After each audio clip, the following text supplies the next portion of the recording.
difference was that they couldn't get through it? I mean, we couldn't get enough stops in a row, to get at one point in the game. And then when we did, our decision making on offense kind of let us down, and particularly finishing in and around the rim.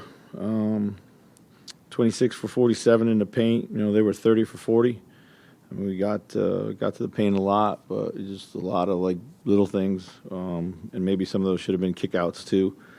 But yeah, I mean, they had one guy shoot under 50% from the field, so we just couldn't get enough stops, generate enough stops. So. Anthony Edwards was obviously on fire again tonight. At the end, did you guys feel like people were just kind of relying on him to get to the basket? Well, he did a great job of putting pressure on them, getting to the free throw line. I thought we could have moved the ball a little bit better down the stretch too. I thought maybe tried to do a little bit too much, but he was really good in that second half in particular. But we got to make better decisions sometimes too with the ball. So.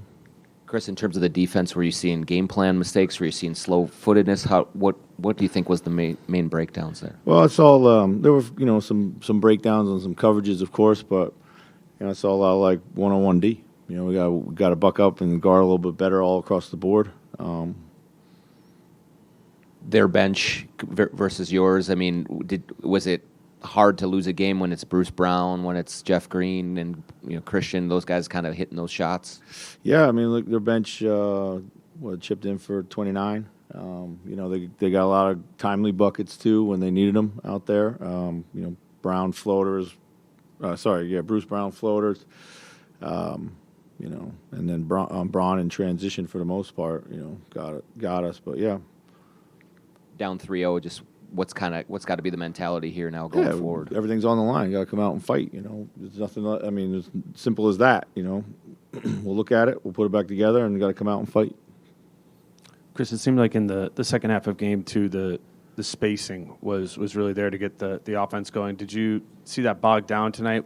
And if so, was that more a product of defensive adjustments they made, or what went into that? Yeah, I mean, the spacing was okay. I thought it was the stickiness. We had to move the ball a little quicker out of some of the coverages. The first guy needed to probably move it again quicker, kind of hold it back to holding like we had done a little bit more in game one.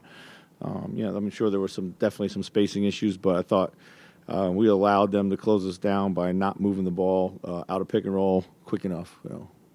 The late game offense kind of devolving, is that where you see the lack of a constant identity established throughout a year kind of maybe kick in a little bit? Yeah, I think a little bit, for sure. Today we just tried to keep running and off some action, see if we can get to the heart of the defense.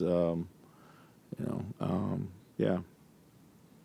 Chris, during the regular season, an opportunity to take advantage of Denver was in the non-Jokic minutes. Why has it been hard to generate offense or make a point differential in your favor in this series when Jokic has been off the floor?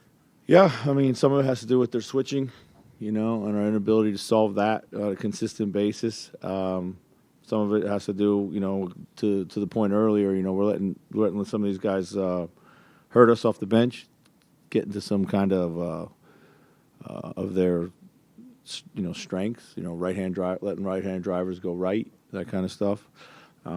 Yeah, so it's and then our bench has got to kind of contribute a little bit more because oftentimes those are the minutes that match up. You can only run with your starters so much. So Denver kind of has a core that's been together for a bit, has some playoff experience together before too.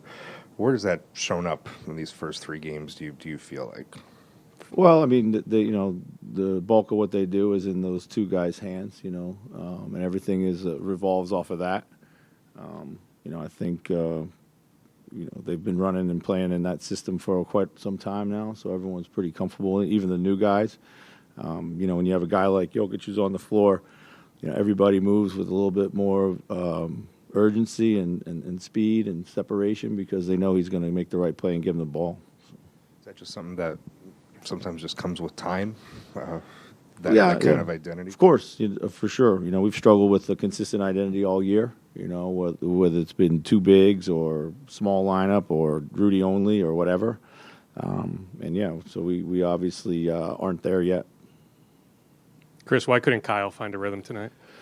I don't know. Just missed a lot of bunnies in and around the paint. Sometimes that happens. I thought he did a good job of getting to the hoop, driving his thing.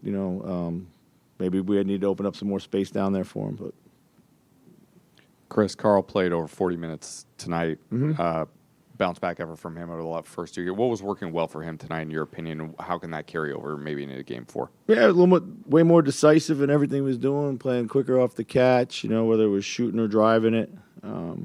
Just kind of finding a little bit better space, so when he had a chance to attack closeouts, he could. So primarily that. Would you like to see him a little more demanding of the ball in the fourth quarter in this kind of game? That's on me. I got to give him the ball there. So.